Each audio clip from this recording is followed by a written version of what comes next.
Today's session is session 20, and we're talking about staying active to prevent T2 or type 2. So last week, our subject was also about staying active to prevent type 2. This week, it's staying active to prevent type 2 while we're away. Let me apologize for that. So last week, we did discuss other topics about staying healthy, staying active while we're at home, while we're at work, just continuing to move forward with the previous lessons and helpful things that we have talked about in the past with staying active, whether that includes, finding time at work to bring in more activity, maybe taking those every 30-minute 2-minute breaks that we need to take to stand up, move around. Also, getting those steps in during the day, taking your breaks as you need to. Does anyone have anything they would like to say about staying active? Anything they have found that gives them issues with kind of continuing to press forward with these goals, or anything you found that is helpful? All right, then we will move forward. So today we're going to talk about Miss Sherry, and we'll get to her in just a minute. Let's talk a little bit about our session focus. Again, we're staying active while we're away from home. This can help you prevent or delay type 2 diabetes, and that's why we're discussing it. We'll talk about those challenges of staying active while we are away from home and how we can cope with those challenges. We'll also want to make a new action plan this week. Every time we have one of these sessions, we need to be working on some new or a new action plan, maybe tailoring what we've tried in the past, what didn't work, and kind of updating that to make it more realistic to where you can meet those goals. So let's talk about Miss Sherry. Miss Sherry is at risk for type 2 diabetes, so she takes a walk with her neighbor each morning. She also rides a stationary bike after dinner. She's been meeting her goal of being active for at least 150 minutes each week at a moderate pace or more. Sherry and her husband are planning to visit some old friends over Memorial Day weekend. It takes 6 hours just to drive to her friend's house, which means a lot of sitting. And once she gets there, Sherry won't be able to walk with her neighbor or ride her stationary bike. So she's worried that she won't reach her fitness goal for that week. She finds ways to stay active during the drive. She and her husband make time for 2-minute fitness breaks every 30 minutes. They stretch and walk around at each stop. Sherry tells her friends that she is being active to prevent type 2 diabetes. She invites them to join her. Sherry and her friend Anne take a walk each day. It's a great way to get to know the area. Anne suggests going out in a canoe. Sherry has never canoed before, but she gives it a try and she loves it. Sherry has no trouble reaching her fitness goal that week. She's glad to know she can stay active away from home. So, what makes it challenging for us to stay active when we are away from home?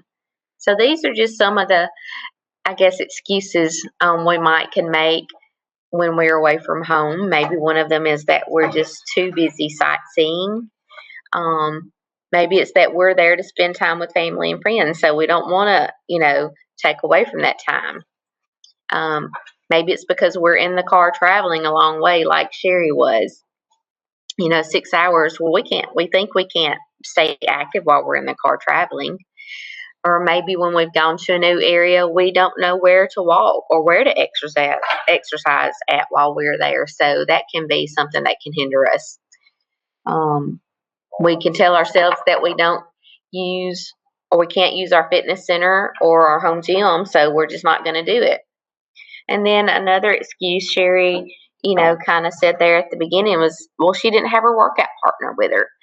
So does anyone else know any or can share any of their excuses or things that they might find that would hinder them while they are away that would keep them from being able to exercise.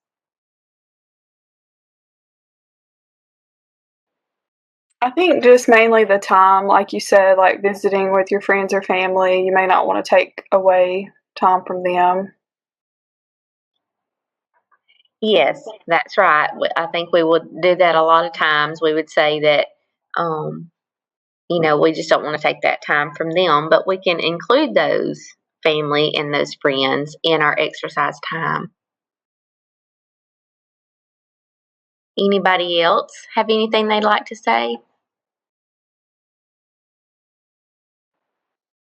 No?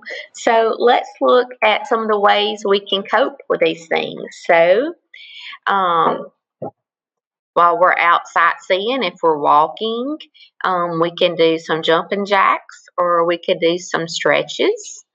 We could also, another way to explore is we could ride a bike. We walking is great, but so is riding a bike, and that's a good way to explore a new area that maybe you've not been before, or maybe you've been there before and you've already scoped out that they've got some nice bike trails. So that's one way that we can incorporate exercise. If we're going shopping, say we're taking a trip to the mall or to the factory outlets while we're on vacation, take the stairs instead of taking the elevator while you're shopping, or taking the escalator, or you can walk the escalator. Some people do that as well. Um, Invite those family and friends that you've gone to visit or that are gone on vacation with you. Invite them to go join you for a walk or a bicycle ride. And a lot of them might say, well, I don't want to exercise. And you say, well, we're going to be walking anyway at the mall. We'll just consider that our activity. And, they're a lot more apt, or my friends and family would be, to say, hey, let's go walk in the mall. While you're in the car, you can perform leg lifts. You can do arm raises. You can pump your feet back and forth, to help keep the blood moving. That's good for you anyway, to help prevent blood clots from forming while you're sitting in the car.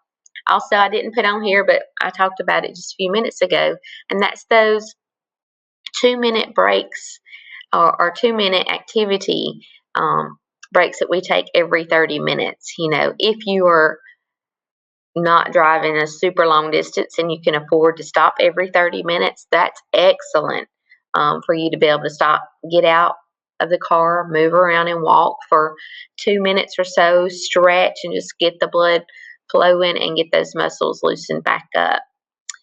You can also use resistance bands. You can use these while you're in the car, both on your legs or your arms. You can also use these. These are an easy tool for you to take with you while you're on your trips. They take up no space. You can put them in your purse. And you can use those while you're in the comfort of your hotel room or your B&B, wherever you're staying at. So that's another tool you can have.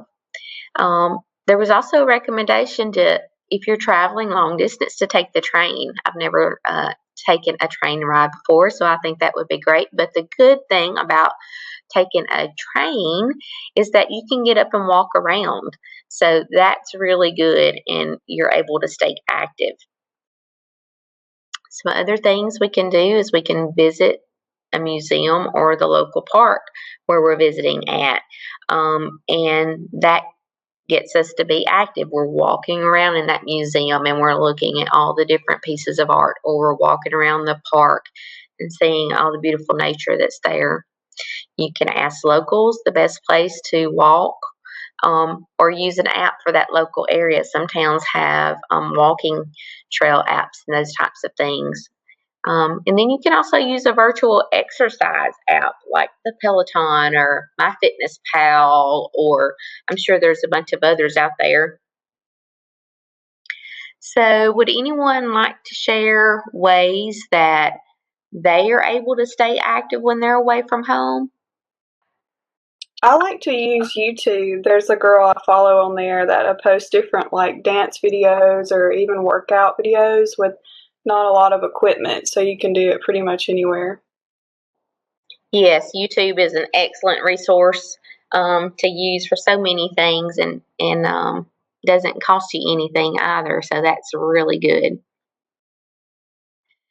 All right, so these are just a few of the things that we have talked about. So just some pictures. Here's just an example of one of the fitness apps that it will, show you some exercises to do. And you notice you don't have to have any equipment for these particular type of exercises.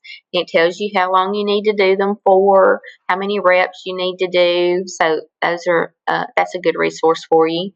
You can see in the top left-hand corner, the young lady, she's using the stretch bands. And so, as I was saying earlier, some like those or some similar are very easy just to, tie up and put in your purse or your duffel bag and carry with you where you can exercise wherever you're at. And then the lady in the bottom left-hand corner, she's not in a car, but you could simulate these same exercises while you're sitting in the car so that she's doing some leg lifts. And if you have your seat pushed back all the way, you could very easily just do leg lifts while you're going down the road in the passenger side, not while you're driving. You'd want to take turns if you could. If you're driving by yourself, then you could do the stops every 30 minutes and get you a 2-minute exercise break. And then in the bottom right-hand corner, you just see people leisurely mostly walking through a park, but still you're being active and you're not being sedentary. And that's what's so detrimental to us, is just being sedentary. So we need to update our action plan log. And so we want to set a goal to work on between now and the next session. This goal should help you lower your risk of diabetes. You want to write down 3 actions that you will take to reach your goal, and then you want to check off each action as you complete it. So action 1 might be, what will I do? And I'm going to say I am going to use my stretch bands while I am in my hotel room on my trip. And so I want to say, where will I do that? And that's going to be in my hotel room. When will I do it? I'm going to do it every morning. How long will I do it? I'm going to do it for 15 to 30 minutes. What challenges might I face? And then what ways will I cope with these challenges? So, and make you a date. And I also want to continue to encourage, let's don't forget to track our food, because tracking of our food is the #1 predictor that you're going to be successful in this program. So continue to track your food, continue to monitor the things that you eat. Tracking just helps us to understand how many calories, we're taking in, how much protein and carbs. And so all of that's good knowledge for us. All right. Does anyone else have any input, any thoughts, anything you found helpful that can help someone else? Also, you can look for different events that might be going on wherever you're visiting at. Say, like this week or this past weekend, if you had been visiting Tupelo, you could have come to the Walk with a Doc that we had at the